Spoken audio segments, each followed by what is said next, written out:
Mogul Motivation, empowering and inspiring entrepreneurs and dream chasers worldwide, 1 week at a time. Presented by True Stories Media. And I'm your host, Antoine Twiz Taylor. Good morning, ladies and gentlemen. Thank you for tuning in to another episode of Mogul Motivation. This is episode 312. And today's date is September 22nd, 2021. It's the first day of fall. Chicago, the Windy City, in true Windy City fashion, is already windy, is already chilly here. I just read an article that it's going to be 16-foot high waves at the lakefront today because of the wind.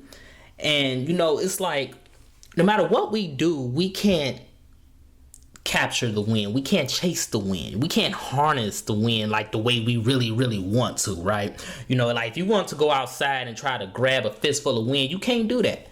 No matter how hard you strategize, no matter how much you fixate on it, no matter how much you focus on it, you are not going to walk away with a fistful of wind because it's physically and scientifically impossible for you to grab the wind, for you to chase the wind. It's not going to work. You can't do what you want to do with the wind, but the wind can do whatever it can with you, right? You can't control the wind. There's certain things in our dream chasing and our entrepreneurial journeys that we can't control, but they can control us if we let it, right? So we can't control going into a bank trying to get a loan and they tell us no. We can't control that. But that no can control our emotions. That no can toss and turn us, just how the wind can toss and turn a ship at sea. Just how the wind can toss and turn a plane in the air. Just how the wind can toss and turn you on land. The wind can control you if you let it, but we can't control the wind.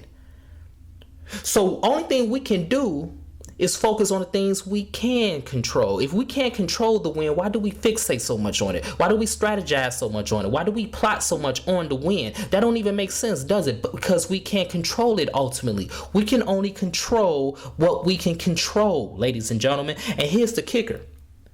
We can't control the wind, but God can. God can control the wind. He can control the wind, and he can control those no's, those denials, those everything that turns you away. He can control it and turn it into an approval. He can control it and turn it into a yes. He can control all of that. So why do we focus on things that we can't control and just leave it up to the one who can? Let God handle it, and you handle what you can control. Instead of trying to control the wind, instead of stressing about the wind, instead of focusing on the wind, be grateful that the wind is there. Be grateful that the wind is gracing your cheek. Be grateful that the wind is there to give you refreshment and coolness. Be grateful that the wind is present.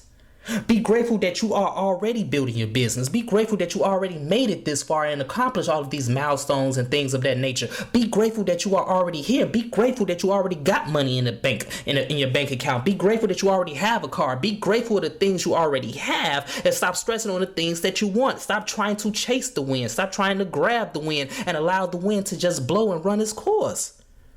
Because it's pointless to try to do all of those things.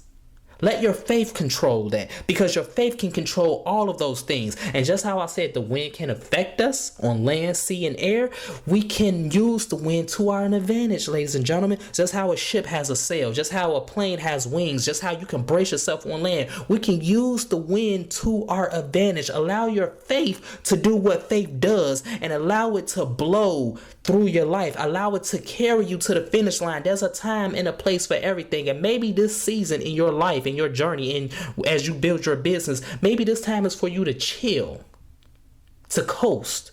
And we have a negative connotation about coasting. We think coasting is a bad thing. No, coasting is a good thing because you're still going forward. It's a time and a place for everything in life. Just like when you're running a race, it's a time to sprint and it's a time to coast. And discernment is key, and it's up to you to figure out when it's time to do what. They both have space in your life.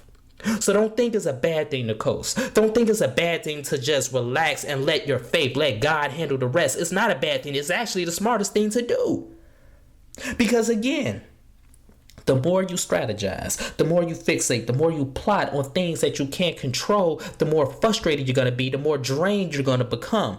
Do not allow that to happen right now, ladies and gentlemen. On September 22nd, 2021, I challenge you to stop chasing the wind. Stop trying to grab the wind. Stop trying to grab things that's out of your control.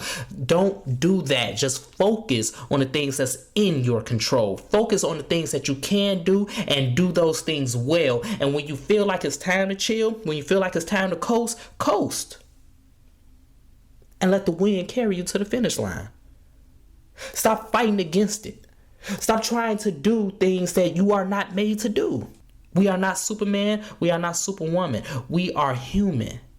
We are dream chasers. We are entrepreneurs, and we were put on this earth for a purpose, and you're already doing that purpose. So be grateful for that reality and enjoy the journey. So that's my message this morning, ladies and gentlemen. Very short, very brief. Let's continue to work. Let's continue to imagine reality. The wind is there. The wind is going to do what it does. It's part of nature. It's part of life. You're going to get no's. You're going to get denials. That's part of it. But that don't mean it's going to blow you away. Don't allow it to blow you away. Don't fixate on letting it blow you away. Don't try to fix it. Don't try to control it. Just let the wind blow and allow your faith to do the rest. Allow God to handle it, and you handle what you can handle in the process. If this podcast has benefited you in any way, shape, or form, ask for two things as always. Number one, leave a 5-star review. And number two, pass it to a friend who may benefit from it as well. Have a great day, everyone. I'll talk to you next week.